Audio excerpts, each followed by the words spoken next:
अपने जो उसको पलटने की या पूंजीवाद के खिलाफ क्रांतिकारी परिवर्तन की जो ताकत है, जो शक्ति है, वो खुद ने तैयार कर ली है सर्वहारा के तौर पर। और ये सर्वहारा अपनी वर्गीय चेतना के ज़रिए ये क्रांति करेगा। तो सर्वहारा की जो भूमिका है दुनिया में बुनियादी बदलाव के लिए, क्रांतिकारी परिवर्तन में, इसको रेखांकित किया, इसको उजागर किया, इसका इसका विश्लेषण करके मार्क्स ने दुनिया के सामने रखा। ये बहुत बड़ा कंट्रीब्यूशन है मार्क्स का बौद्धिक जगत में अपने साथी एंजल्स के साथ में मिलकर। चौथा जो बात समझने को है, न केवल पूंजीवाद का विरोध, न केवल वो क्रांति, बल्कि समाजवाद का निर्माण भी कैसे होगा।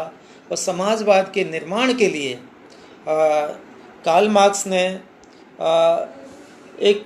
सर्वहारा की जो तानाशाही है, सर्वहारा की जो नेतृत्वकारी जो भूमिका है, उसको भी बहुत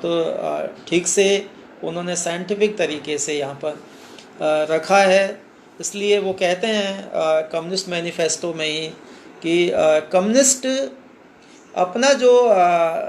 उद्देश्य है उसको छिपाते नहीं हैं, शान से वो अपने उद्देश्य को समाज या दुनिया के सामने लाते हैं। और वो इसलिए कि सर्वहारा के पास में खोने को कुछ ज़्यादा नहीं है सिवाय उसकी बेड़ियों के, और वो नारा देते हैं दुनिया के मेहनत कशो मजदूरों एक हो। एक जो हम समाज विज्ञान की दृष्टि से, समाज की दृष्टि से देखना चाहे तो मार्क्स की शिक्षाओं में अलगाव का सिद्धांत भी है, थ्योरी ऑफ एलिनेशन, कि कैसे इस पूंजीवादी उत्पादन की प्रक्रिया में जो उत्पादन करने वाला है वो भी हमारे समाज में देखने को मिलती है। तो अलगाव का जो सिद्धांत है, थ्योरी ऑफ एलिनेशन, ये भी कार्ल मार्क्स का एक बड़ा सिद्धांत है। इतना ही नहीं, कार्ल मार्क्स की एक भूमिका एक बौद्धिक जगत को देन यह है कि कार्ल मार्क्स ने इंसान के द्वारा इंसान पर किसी भी किस्म के स्तर पर किया जाने वाला जो जुल्म है, चाहे वो जेंडर के आधार पर हो, चाहे वो वर्ण यानी रंग के आधार पर हो, रंग भेद की नीति हो, चाहे वो हम इंडिया में जाति के आधार पर कह सकते हैं, उसका भी उन्होंने विरोध किया है। और इसलिए कार्ल मार्क्स समग्र तौर पर मानव की मुक्ति चाहते हैं, न केवल आर्थिक शोषण से बल्कि सामाजिक भेदभाव। और इस सामाजिक भेदभाव में मैं फिर से कहना चाहूँगा शामिल है जाति के नाम पर, जेंडर के नाम पर और रंग के नाम पर भी। तो ये कार्ल मार्क्स का एक बौद्धिक योगदान। आगे हम देखते हैं कि कार्ल मार्क्स ने भारत के बारे में भी लिखा है। हालांकि वो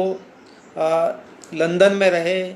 और उनको इतना समय नहीं मिला, लेकिन फिर भी उन्होंने इस दरमियान ब्रिटिश रूल इन इंडिया यानी भारत में ब्रिटिश शासन के बारे में, उसके क्या असर है, उसके बारे में भी कार्ल मार्क्स ने लिखा है। इसी के साथ साथ हम ये कहना चाहेंगे आज के इस जयंती के अवसर पर कि मार्क्स का जो बौद्धिक योगदान है, उनके क्रांति के सिद्धांत से, उनके समाजवाद साम्यवाद के सिद्धांत से आप कोई साथी, कोई एग्री हो नहीं हो, लेकिन दुनिया में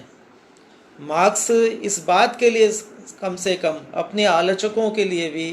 पसंदीदा विचारक है, जो ये मानते हैं कि सामाजिक विश्लेषण और अध्ययन की पद्धति के तौर पर मार्क्सवाद एक बेहतरीन अध्ययन पद्धति है। और इसलिए जो कोई मार्क्स के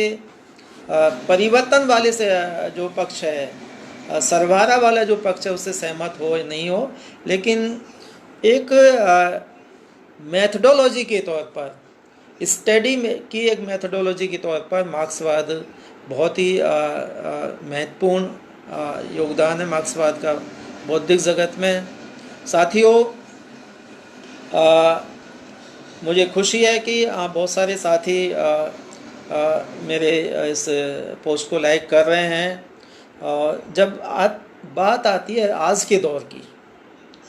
कि इस आर्थिक महामंदी और कोरोना की महामारी के दौर में हम मार्क्स से क्या शिक्षा ले सकते हैं, मैं तो संक्षिप्त में यही कहना चाहूँगा कि आज जब कोरोना के कहर ने, इस महामारी ने पूरी मानवता के लिए एक चुनौती पेश कर रखी है, तो हमें मार्क्स से ये शिक्षा लेनी चाहिए कि पिछले 40 वर्षों में